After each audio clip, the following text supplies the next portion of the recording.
耶穌親自示範咗點樣去當一個好牧人，佢帶領佢嘅羊，愛佢哋，教導佢哋，建立佢哋。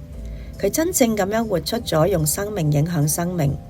神係咪都呼召你做一位牧人呢？佢有將羊託付俾你嗎？你認識你嘅羊嗎？你知道佢哋嘅需要、困難、恩賜、呼召嗎？約翰福音10章14節，我是好牧人，我認識我的羊，我的羊亦都認識我，正如父認識我，我也認識父一樣，並且我為羊捨命。以西結書34章16節，失喪的我必尋找，被逐的我必領回，受傷的我必纏裹，有病的我必醫治，只是肥的壯的我必除滅，也要秉公牧養他們。求神教導我哋點樣去牧養神交託俾我哋嘅羊。